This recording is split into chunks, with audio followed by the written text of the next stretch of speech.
Lucas capítulo 5 versículo 27. Dice así: después de estas cosas salió y vio a un publicano llamado Leví sentado al banco de los tributos públicos y le dijo: sígueme. Y dejándolo todo, se levantó y le siguió. Y Leví le hizo gran banquete en su casa, y había mucha compañía de publicanos y de otros que estaban a la mesa con ellos. Y los escribas y los fariseos murmuraban contra los discípulos diciendo: ¿por qué coméis y bebéis con publicanos y pecadores? Respondiendo Jesús les dijo: los que están sanos no tienen necesidad de médicos, sino los enfermos. No he venido a llamar a justos, sino a pecadores al arrepentimiento.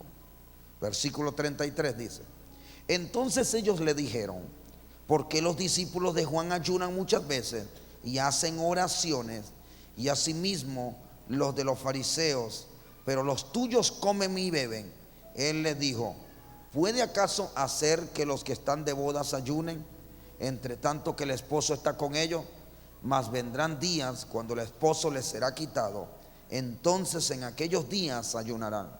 Les dijo también una parábola: nadie corta un pedazo de vestido nuevo y lo pone en un vestido viejo, pues si lo hace, no solamente rompe el nuevo, sino que el remiendo sacado de él no armoniza con el viejo. Diga conmigo: lo viejo con lo nuevo no combina.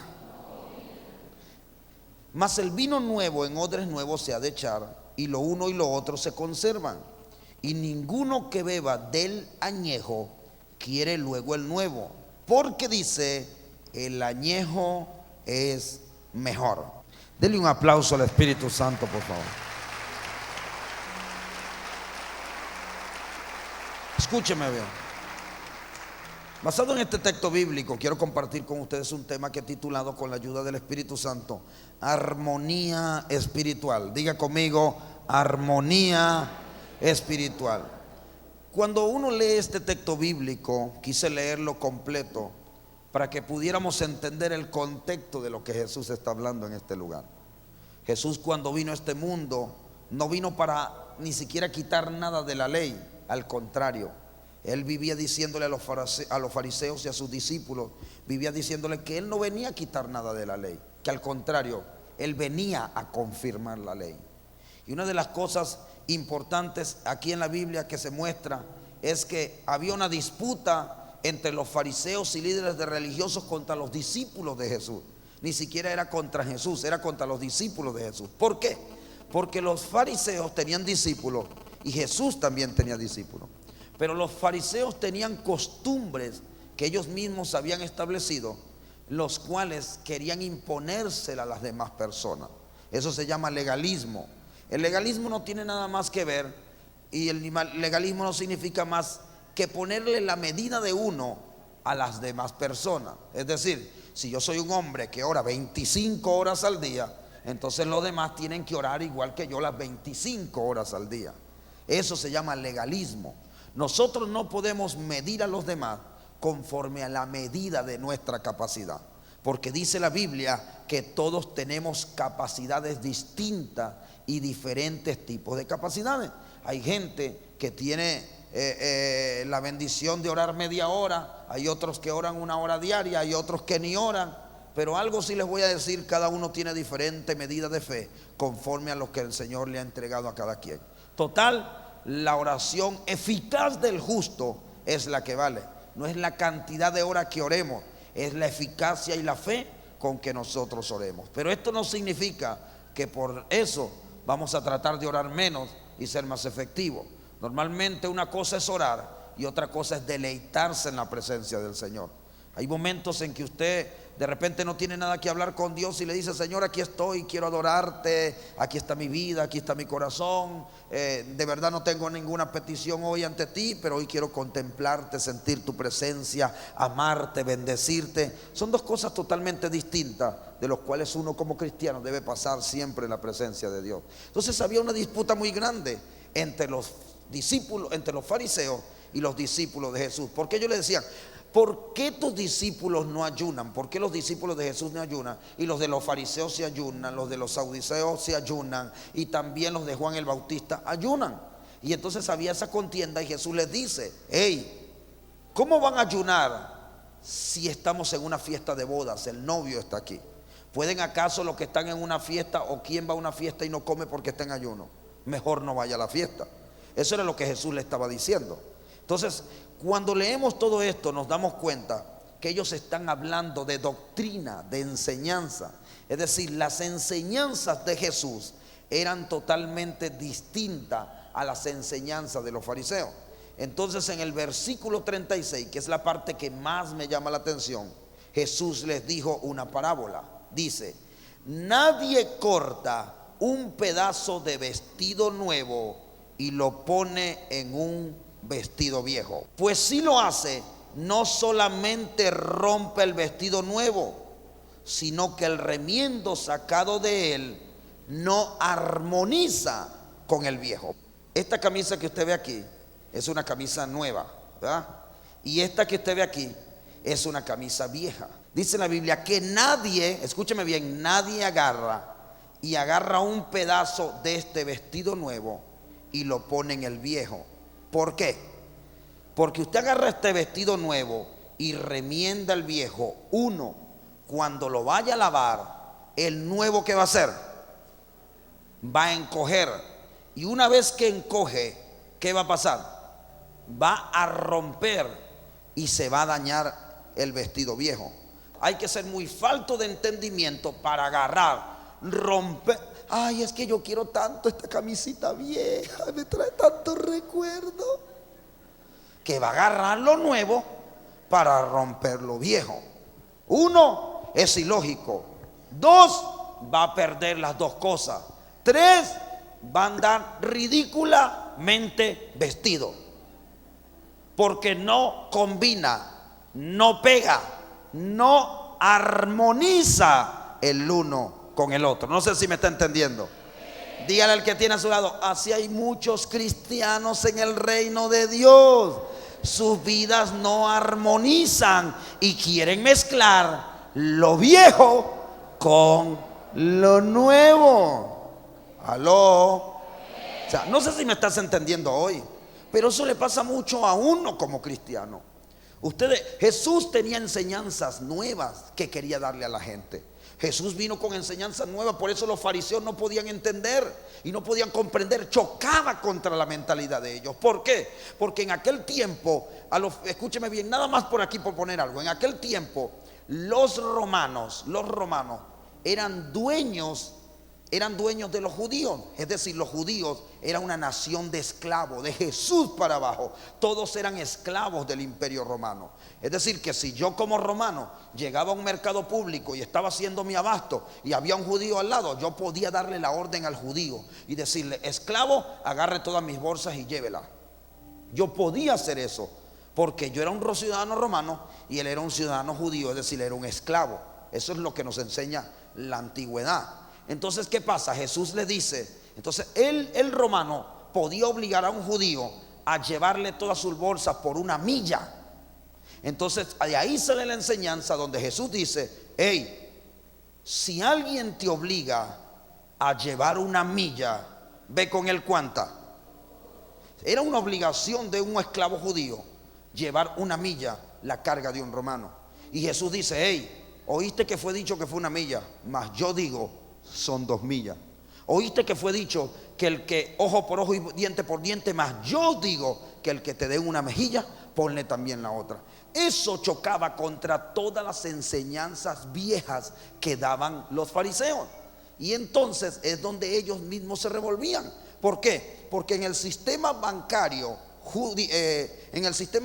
de los judíos, junto con el de los romanos, llegaban a tener préstamos e intereses hasta de un 48% de interés. La tasa de interés en aquel tiempo, dicen los historiadores, que llegaba al 48%. Imagínense lo que es. Entonces los judíos entre ellos se prestaban y se extorsionaban. Y venía Jesús diciendo: el que te pida, dale; el que te quite prestado, no se lo rehúse; el que no te quiera pagar, déjalo así, perdónale la deuda. Entonces eso chocaba contra las enseñanzas. Entonces cuando los discípulos de los fariseos, venían y cuestionaban a los de Jesús, no lograban entender por qué eran diferentes. Eso pasa en todas partes, le pasa en la vida a cualquiera, nos puede pasar a nosotros, le pasa a la iglesia. Hay iglesias que no pueden entender cuando las iglesias son modernas o progresistas, o cuando las iglesias entienden el alto concepto de lo que es la excelencia, porque lo nuevo con lo viejo no se puede mezclar. ¿Alguien me está entendiendo? Dígame amén.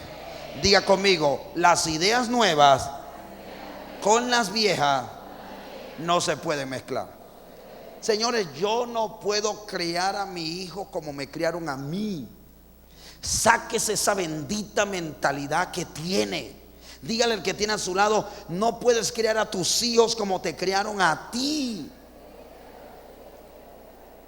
En mis tiempos la moda era otra. En mis tiempos la moda era otra. Yo jamás me pondría esos pantalones tubitos aquí abajo, jamás.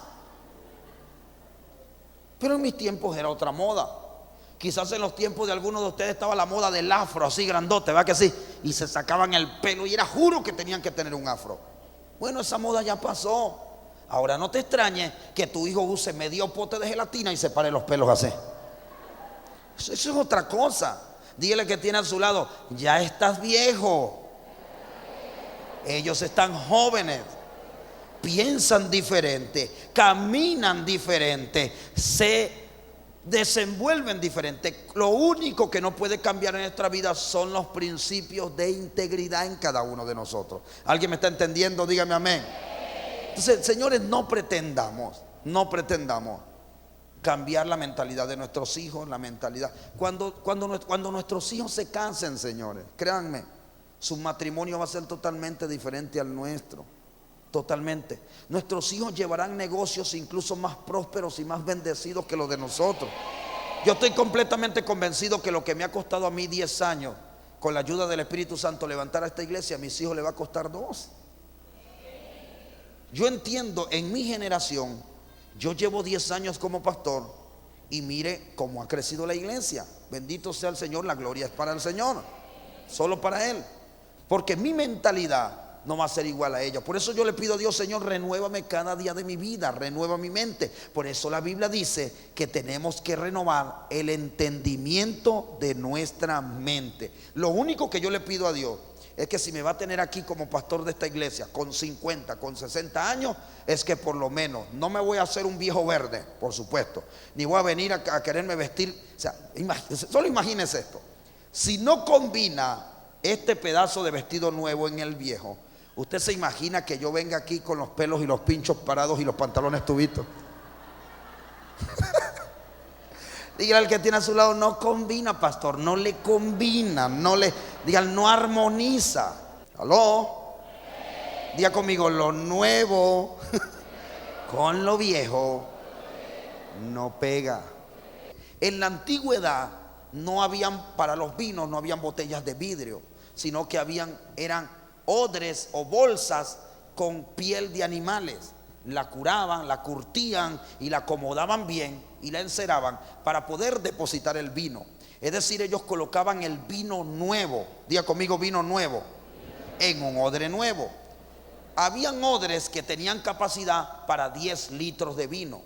Y una vez que en ese odre de capacidad para 10 litros de vino echaban 10 litros de vino, dicen los expertos e historiadores que ese odre llegaba a estirarse hasta el doble. Es decir, que una vez ese odre nuevo que se le echaba para capacidad para 10 litros, le colocaban 10 litros de vino nuevo. Una vez que el tiempo pasaba, el vino se fermentaba y el odre comenzaba a estirarse totalmente.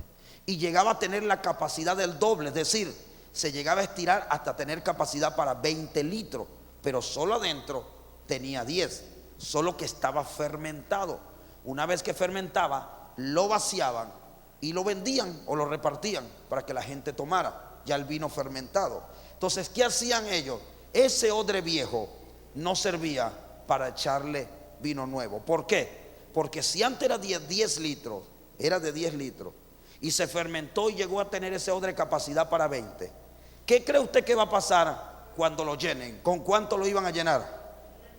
con 20 litros. ¿Y qué iba a pasar con ese odre viejo? Cuando los 20 litros empezaran a fermentar, se iba a ir a 40. Es decir, como estaba viejo, no iba a soportar ni iba a aguantar. Por eso el vino nuevo tiene que ver con lo nuevo de Dios y con las ideas frescas del Espíritu Santo para toda una generación. Y si nosotros como creyentes no renovamos nuestra mente, no renovamos nuestro corazón, no renovamos nuestras vidas, pues lo nuevo de Dios no va a poder llegar a nosotros, ni la bendición de Dios no va a poder alcanzar. Para poder alcanzar lo nuevo, para poder alcanzar el éxito, para poder tener un futuro mejor, necesitamos renovar el odre, necesitamos ser odre nuevo. No sé si me está entendiendo.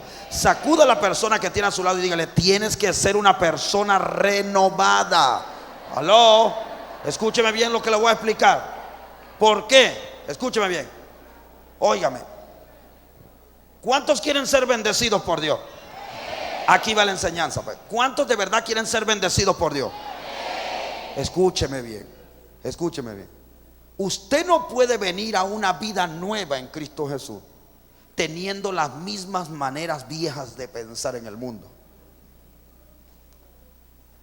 Usted es no, ¿cómo dijo? Imposible. Dígale que tiene a su lado: no pega, no armoniza, no cuadra, no combina. O sea, no sé si me está entendiendo. Dígale que tiene a su lado: la vida vieja no combina con la nueva. Es decir, no puedes venir a la iglesia y seguir llevando una vida de pecado, porque tu familia dice: pero no entiendo, va los domingos a la iglesia y sigue siendo el mismo hombre amargado, iracundo de siempre, que vive gritando en la casa, que no se le hace un cariñito a los niños, que no lleva la comida a la casa, que no sé si me estás entendiendo. No puedes seguir siendo la misma mujer iracunda de siempre y venir a la iglesia: cuán bello es el Señor. Y en la casa le estás diciendo sapos y culebras a tu marido y no lo atiendes y no lo cuidas y no le haces la comida con amor y cariño. No podemos seguir o sea, ¿alguien me está entendiendo? Dígame amén. O sea, la gente en la calle sabe cuando un cristiano está armonizando con lo que dice creer. O sea, venimos a la iglesia, venimos al templo, vamos a la célula, hacemos todo lo que hacemos, pero lo que hacemos aquí tiene que ser lo mismo que hacemos afuera. ¿Cómo es posible que un hermano venga y te ofenda y tú le digas: ay, sí, hermano, te amo, te perdono en el amor del Señor, y el hijo tuyo comete un error y ya lo quieres matar? Amén. Todo, ay, me encanta eso. Hay que cambiar. ¿Cómo es posible? Levantar la mano los que son hijos de Dios. Pues compórtese como tal, como hijo del Rey de Reyes y Señor de Señores. Camine como príncipe, camine como heredero, piense como heredero, cambie su mentalidad. Pobrecito yo, ay. No sé si me entienden. Dígale que tiene a su lado: cambie su mentalidad. Si cambia tu manera de pensar, va a cambiar tu manera de vivir. No, es que no combina. ¿Cómo es posible? Levanta la mano los que son hijos del Rey de Reyes y Señor de Señores. Levante la mano los príncipes del Señor. Ahora sí, mire lo que dice Proverbio: no hay nada peor que he visto en la vida que esclavos a caballos y príncipes a pie.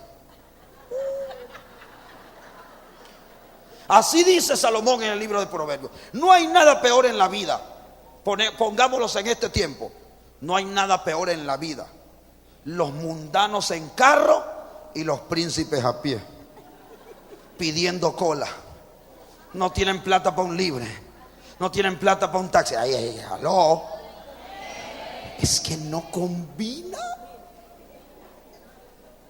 Pero el problema es que si yo como pastor te hablo de prosperidad, te hablo de dar, se te explota el odre, se te revienta. El pastor está loco, como yo. ¿Aló? No pega, señores. ¿Cómo es posible, hermana? ¿Cómo es posible que teniendo a un Dios que le venimos y Jehová proveerá, y cuando viene tu hijo: mami, ¿me compras unos zapatos nuevos? Muchacho, el carrizo, tú sí pides. Te dije que no tenía. Ya. Hey, ¿qué dijiste? Que no tenía. ¿Sabes lo que significa? Le estás diciendo a tu hijo que Jehová no provee, que Dios no es un buen padre, que Dios no es bueno. Yo nunca en mi vida, desde que conocí al Señor, le he dicho a mis hijos, no hay. En mi boca siempre estará, Dios proveerá. Oh, escúcheme bien. ¿Y saben por qué en mi boca está el Dios proveerá? Porque lo aprendí del primero que lo dijo, y fue Abraham. Hay mucha gente que malinterpreta este texto de Dios proveerá. ¿Saben por qué? Lo sacan del contexto. Porque quien dijo por primera vez Dios proveerá se llama Abraham. ¿Y cuando Abraham dijo por primera vez Dios proveerá? El día, escúcheme bien, que Dios le pidió todo lo que tenía. Solo las personas que saben dar para Dios son las que saben decir y entender la revelación del Dios proveerá. Por eso cuando vienes al altar con un diezmo, con una ofrenda, con un pacto, con una primicia, le estás diciendo, Señor, me despojo como Abraham, porque sé que tú vas a proveer para mis necesidades. Porque Dios dijo, ¿qué dijo el Señor? Dios dijo estas palabras, que Abraham dio su único hijo y lo que tenía. ¿Saben por qué? Porque Abraham sabía que Dios podía levantarle un hijo desde las piedras. Es que no armoniza, no combina.